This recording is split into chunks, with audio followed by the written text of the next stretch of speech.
कबीर की भाषा। मैंने ये इम्पोर्टेंट देखा है कि जून में इस के एग्ज़ाम के लिए, जून 2023 के लिए मैंने इसको इम्पोर्टेंट माना है और इसके लिए मैंने उत्तर तैयार किया है। इसमें सबसे पहले जब हम उत्तर शुरू करते हैं तो उसमें भूमिका का होना सबसे ज़्यादा ज़रूरी है। और इसमें हम कबीर की जो एक छोटी सी चर्चा करेंगे यहाँ पे। भारतीय धर्म साधना के इतिहास में कबीर महान विचारक एवं प्रतिभाशाली महाकवि हैं। इनका जन्म 1398 ईस्वी में हुआ था। कबीर सिकंदर लोदी के समकालीन थे। कबीर का जन्म उच्च कुल की विधवा के गर्भ से हुआ था, जिसने लोकापवाद के भय से इन्हें लहरतारा नामक तालाब के किनारे छोड़ दिया था। भाग्यवश नीरू नामक जुलाहा अपनी पत्नी नीमा के साथ वहां से गुजर रहा था, जो इन्हें उठाकर घर ले गया एवं इनका पालन पोषण किया। ये गुरु रामानंद के शिष्य थे, यानी इनकी दो संतानें थी। कबीर जो थे वो रामानंद के शिष्य थे और इनकी दो संतानें थी। और कबीर के जो पत्नी का नाम लोई था तथा पुत्र और पुत्री का नाम कमाल व कमाली था। इनका प्रारंभिक जीवन काशी व अंतिम जीवन मगहर में बीता। निरक्षर होने के पश्चात भी कबीर बड़े बड़े दार्शनिकों विद्वानों के कथन को कागज की लेखी कहकर ठुकरा देते थे।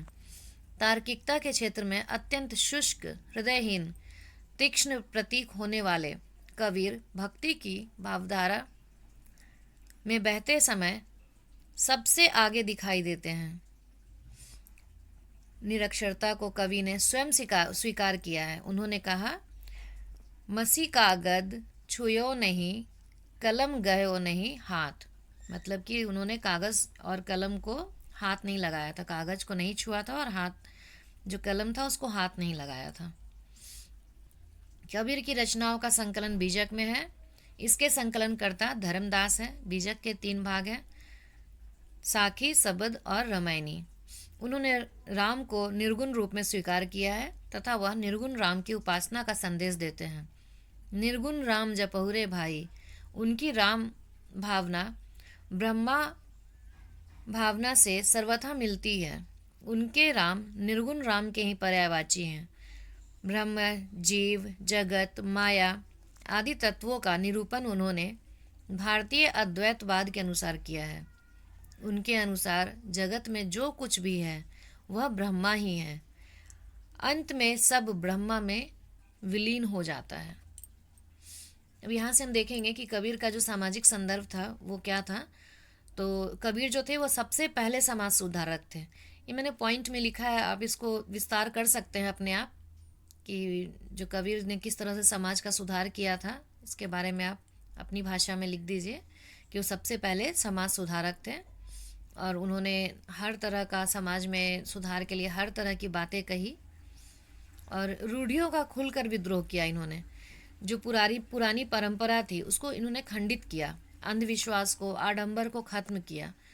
तो मैंने छोटे छोटे पॉइंट्स में ही आंसर तैयार किए हैं ताकि आप उसको आराम से जितने पैराग्राफ में चाहे उसमें आप उसको कन्वर्ट कर सके, विस्तार दे सके अपने जवाब को। जाति पाति का विरोध किया। कबीर ने जाति पाति का विरोध किया है।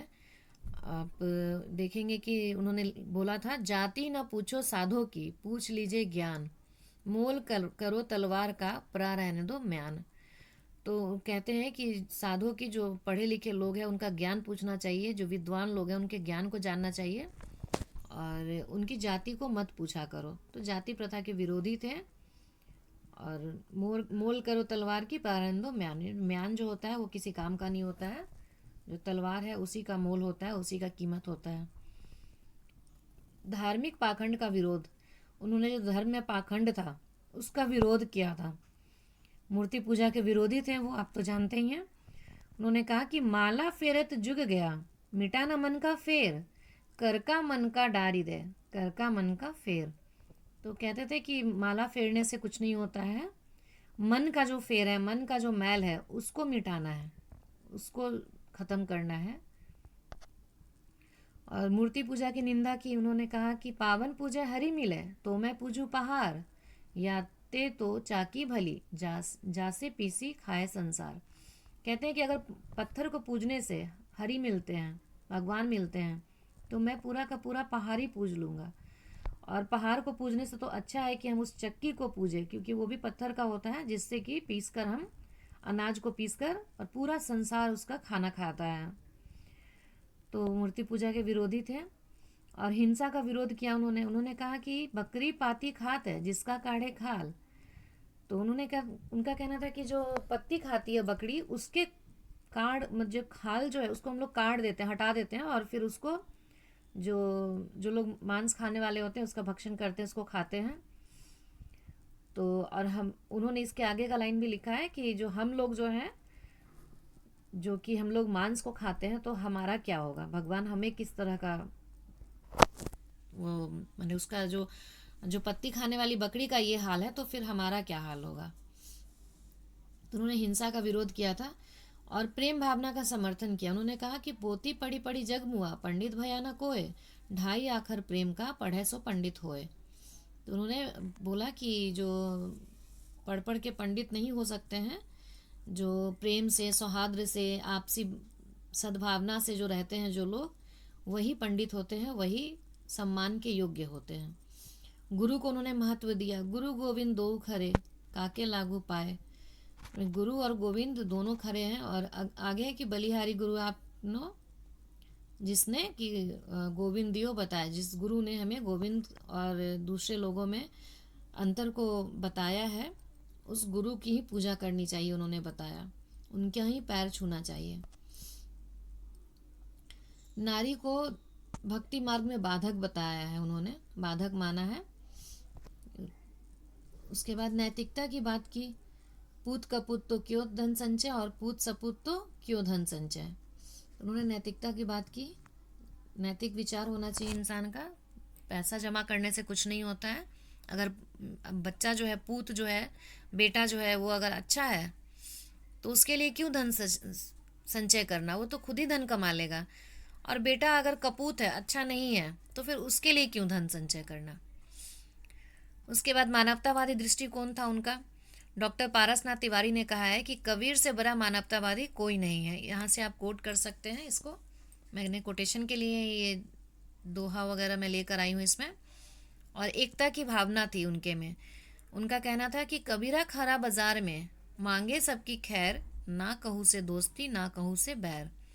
उनका मानना था कि हम लोगों को किसी से दोस्ती और किसी से बैर की भावना नहीं रखनी चाहिए। दोस्ती तो रखनी चाहिए, पर उनका कहना था कि इतना ज़्यादा भी नहीं कि इंसान किसी के एकदम निजी चीज़ों में समाहित हो जाए, और किसी से बैर भी नहीं रखनी चाहिए।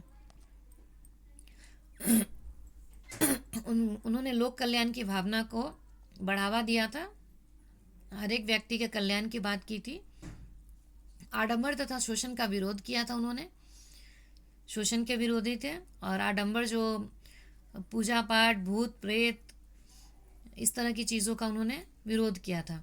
और उनका मार्क्सवादी दृष्टिकोण था। माया, धन, संपत्ति आदि का लालच करने वालों को कबीर ने भटका हुआ कहा था। भटका हुआ राही कहा था। ये रही गलती से हो गया, राही, भटका हुआ राही कहा था।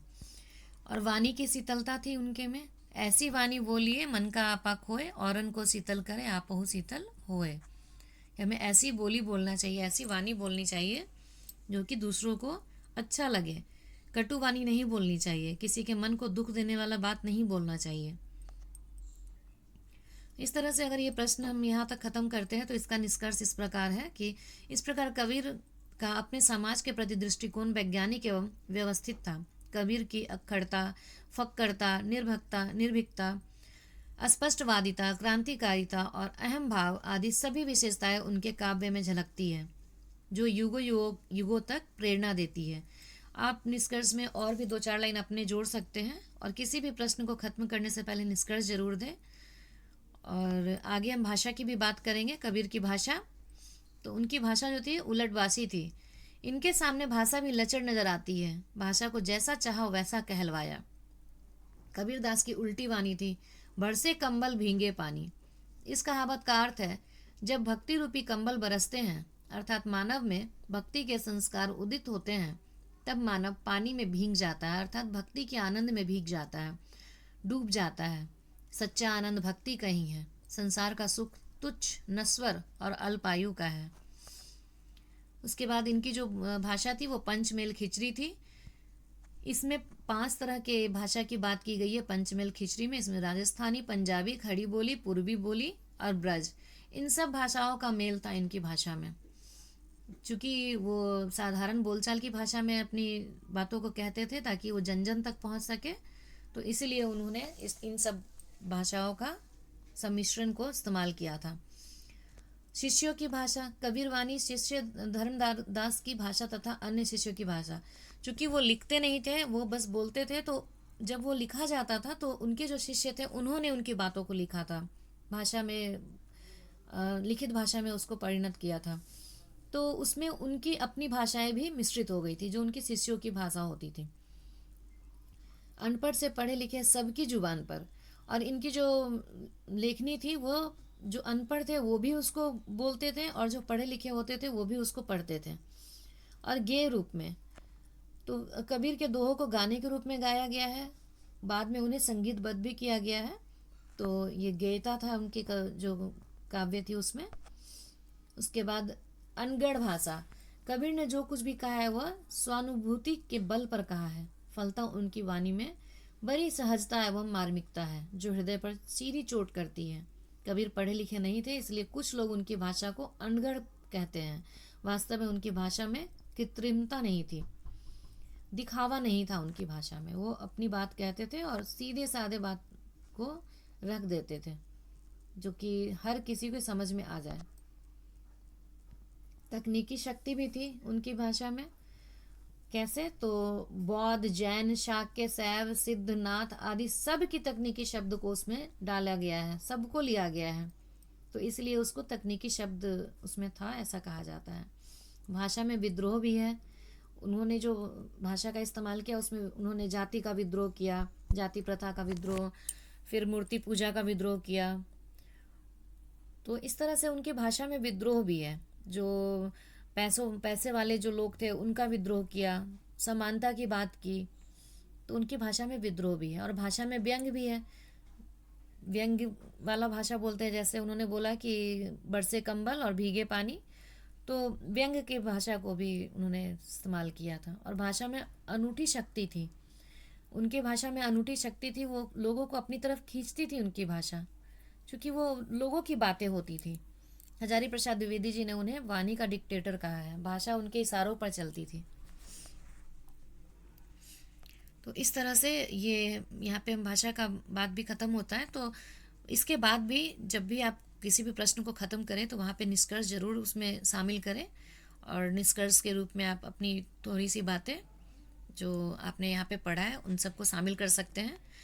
और इस तरह से आप अपने प्रश्न को बहुत अच्छे से तैयार कीजिए और एग्ज़ाम में बहुत अच्छा आप अपना परफॉर्मेंस दें। इसके लिए शुभकामनाएं। धन्यवाद।